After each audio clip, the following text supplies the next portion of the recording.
Welcome to our channel Learning Math. In this video, we're going to learn about Pythagoras Theorem. To understand it well, first of all, we should keep in mind that in a right triangle, the side facing 90 degrees is said to be hypotenuse. How do we use it? Actually, Pythagoras Theorem is used to calculate the length of a missing side in a right triangle.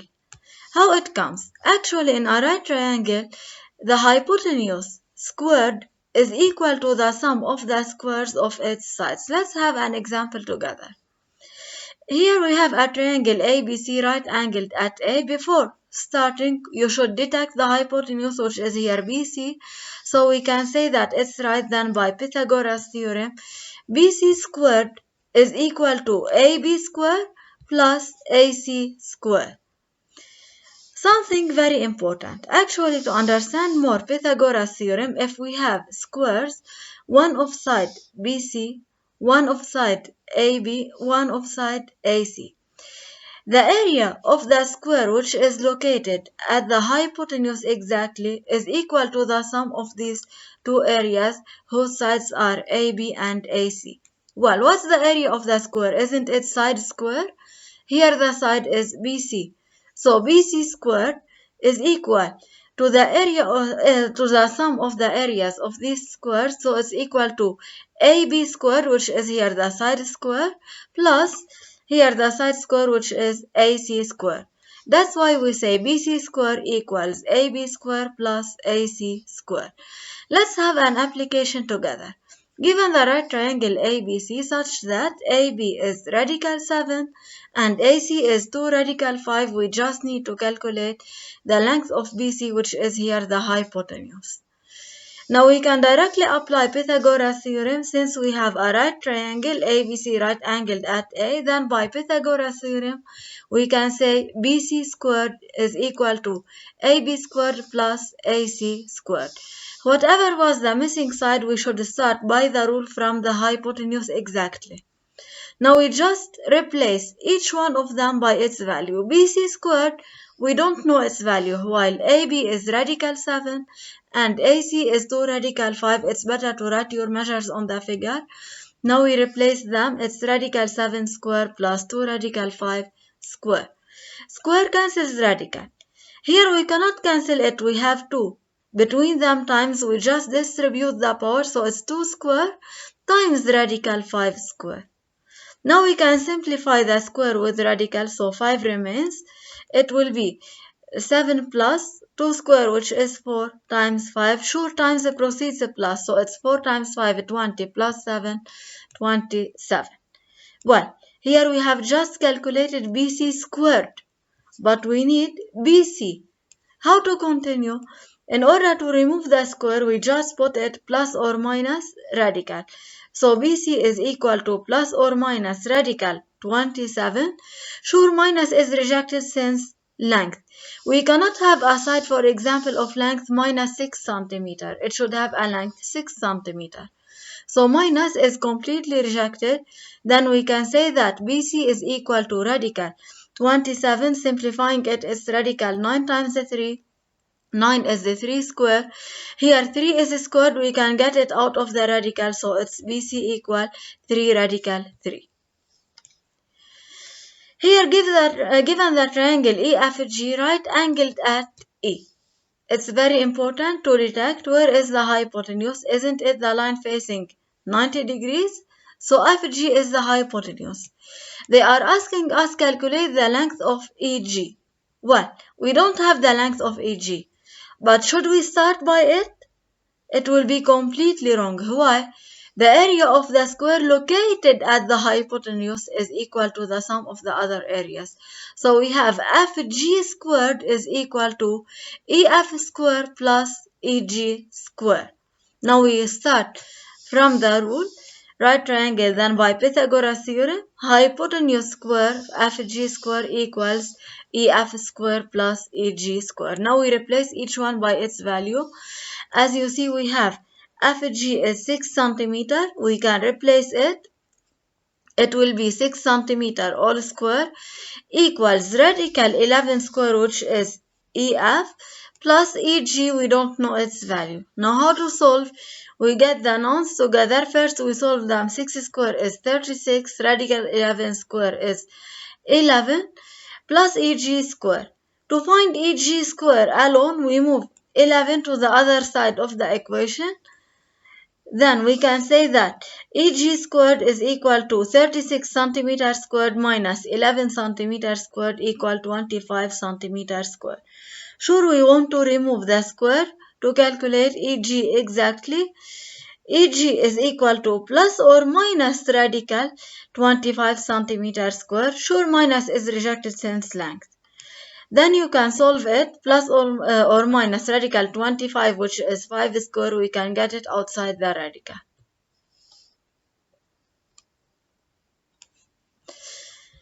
Now we're going to learn about converse of Pythagoras theorem. Converse of Pythagoras theorem is used to prove that a triangle is right.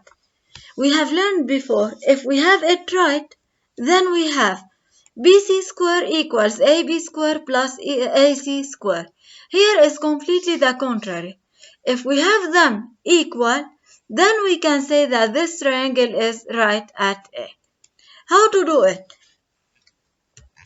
Actually, BC squared, which is here, the hypotenuse, it should be the hypotenuse. We can't name it hypotenuse since we don't have 90 degrees yet.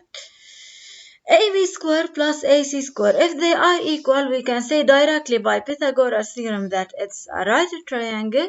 Something else very important, we have BC square equal AB square plus AC square. So BC should be the hypotenuse. Then A is the vertex. It's right at A.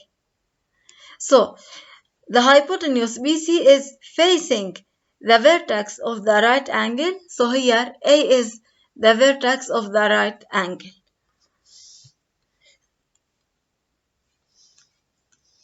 Here is an example. Consider a triangle EFG such that we have EF equals radical 7 plus radical 2, EG equals radical 7 minus radical 2, and FG equals 3 radical 2. Sure, we draw our figure, we put the values on it, something which is very important. What is the nature of the triangle EFG? Does it have any equal sides? As you see, it's neither isosceles nor equilateral. Here we have minus, here we have plus. They are not equal. Well, it's obvious also in the figure. So we should think about the right angle. How to do it? We should raise each side alone squared. GF squared, isn't it 3 radical 2 all squared? So we can distribute the powers. It's a 3 square times radical 2 square. So it's 9 times radical 2 square, which is here 2. It will be 80. Here we have raised FG squared. Can we raise each of the other two squared? It's very important. Now EF square equals radical 7 plus radical 2 all square. Isn't it A plus B all square? Now we can just write it A square plus 2AB plus B square.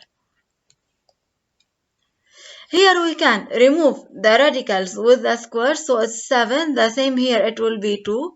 7 plus 2, 9 plus 2 radical 40.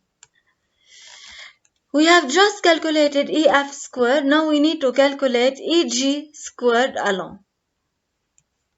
Isn't it A minus B all squared? So we can write it as A square minus 2AB plus B square. Now we just solved the radical 7 square, which is 7, minus 2 radical 7 times radical 2, it will be radical 14, plus radical 2 square, which is here 2. Well, if you note something which is very important, EF square was 9 plus 2 radical 14, while EG square is 9 minus 2 radical 14. What happens if we added them together? If you note something, 9 plus 9 is 18, while plus 2 radical 14 minus 2 radical 14, shouldn't they be cancelled? Well, So what's the answer if we add EF squared plus EG squared? It will be 18. Something very important. If you note that 18 is equal to what? Isn't it equal to FG squared? Well, here we can reduce that. EF squared plus EG squared gives us FG squared. So by converse of Pythagoras theorem, the triangle EFG is right at E.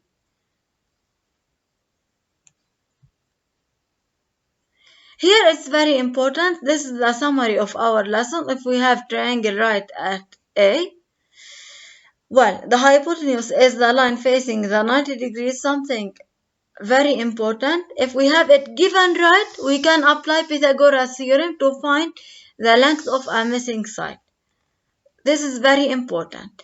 While if we have the length of the missing side and we want to know the nature of the triangle, if BC square equals AB square plus AC square, then triangle ABC will be right at A. Why at A? The hypotenuse here is BC.